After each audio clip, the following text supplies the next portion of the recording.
अगर एक लाइन में कहा जाए कि जाट मुख्यमंत्री क्यों नहीं बना, तो इसका सबसे अच्छा उदाहरण होगा अशोक गहलोत ने जाट राजनीति का अंतिम संस्कार कर दिया। इसलिए कांग्रेस में आज तक जाट मुख्यमंत्री का सपना पूरा हो ही नहीं पाया है। जो जाट समाज से आने वाले किसान नेता कांग्रेस की मुख्य धुरी थे, उनकी कांग्रेस के पुराने नेताओं ने भी आगे नहीं बढ़ने दिया और बीते 25 साल में अशोक गहलोत ने उस पूरी बिरादरी को ही खत्म कर दिया जो कांग्रेस राजस्थान में शासन करने का अधिकार रखती थी। गहलोत ने कैसे जाट मुख्यमंत्री का सपना तोड़ा, बल्कि जाट राजनीति का ही अंतिम संस्कार कर दिया और अब जाते जाते भी बचे हुए नेताओं को पूरी तरह से समाप्त करने पर तुले हुए हैं। इस बात को उन उदाहरणों से समझेंगे कि कैसे गहलोत की धूर्त चालों ने जाट राजनीति का खात्मा किया, जिसके कारण जाट आज भाजपा और आरएलपी में अपनी उम्मीदें देख रहे हैं। देश आजाद होने के बाद जब राजस्थान की देशी रियासतों का एकीकरण हुआ और फिर राजस्थान का निर्माण हुआ, तब सामंती शासन से मुक्त प्रदेश को नए नेता मिले, ऐसे नेता मिले जो जनता का दुख दर्द जानते थे और जमीन से जुड़े हुए थे। उनको ये भी पता था कि आम आदमी किन परिस्थितियों में जी रहा है। मिर्धाओं से लेकर मदेरणा और ओला से लेकर आर्य तक ने कांग्रेस को अपने खून पसीने से सींचा और लंबे समय तक कांग्रेस को शासन का अधिकार दिया। जो इनके दम पर मुख्यमंत्री बने, उन्होंने ही जाट राजनीति को खत्म करने में लगे रहे।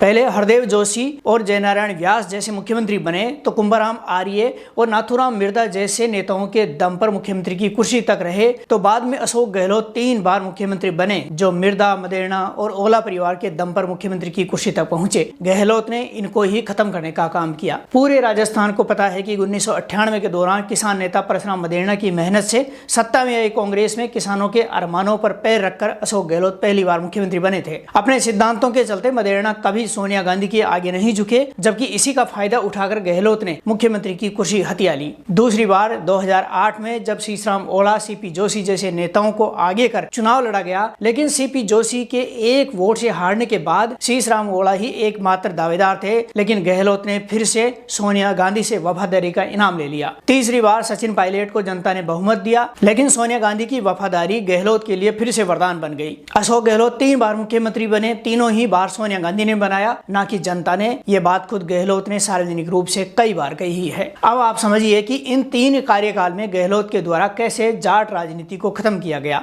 जब परशुराम मदेरणा मुख्यमंत्री नहीं बने, उन्होंने 2008 में राजनीति छोड़ दी। बाद में उनके बेटे महिपाल मदेरणा को मंत्री बनाया गया, लेकिन जिस कथित भंवरी देवी कांड में उनको फंसाया गया, उसका परिणाम आज तक नहीं निकला। जबकि महिपाल मदेरणा 10 साल की सजा भोगकर दुनिया छोड़कर चले जा चुके हैं। आज मदेरणा परिवार की राजनीति को संभालने वाली दिव्या मदेरणा है, उनको ही गहलोत ने बद्रीराम जाखड़ के द्वारा चारों ओर से घेराबंदी करने का काम किया हुआ है। इसी तरह से मिर्धाओं की राजनीति को तब खत्म किया गया जब 2008 से लेकर 13 तक शासन रहा। 2019 में मुख्यमंत्री रहते हुए गहलोत ने बेनीवाल के पक्ष में बयान देकर ज्योति मिर्धा को हराने का काम किया। आज ज्योति मिर्धा भाजपा के टिकट पर मैदान में है, तो उनके सामने उनके ही परिवार के हरेंद्र मिर्धा को उतार दिया गया है। अब दोनों में से एक तो हारेगा ही। ज्योति 2 बार हार चुकी हैं, यदि इस बार भी हारी तो उनका राजनीतिक करियर समाप्त हो जाएगा। हरेंद्र मिर्धा हारे तो उनका करियर भी खत्म हो जाएगा। शीशराम ओला के बेटे ब्रजेंद्र ओला आज सचिन पायलट खेमे से गिने जाते हैं, तो गहलोत ने मिर्धा परिवार के किसी भी सदस्य को आगे बढ़ने का काम कभी नहीं किया है।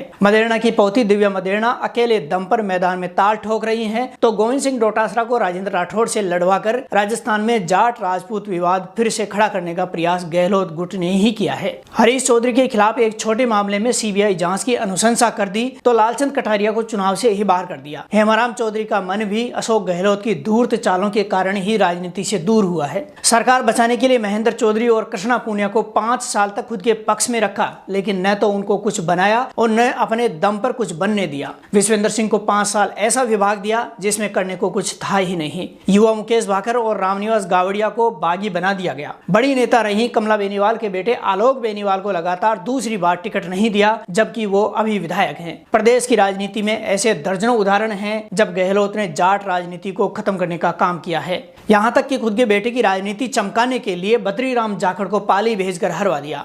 अब भले ही 3 दिसंबर को सरकार बदले या नहीं, लेकिन झूठे जननायक अशोक गहलोत की धूर्त राजनीति को आगे भी ऐसे ही बेनकाब किया जाएगा। यदि आपको राजस्थान की राजनीति में इंटरेस्ट है तो चैनल को सब्सक्राइब कीजिए, वीडियो को लाइक, कमेंट और शेयर जरूर कीजिए।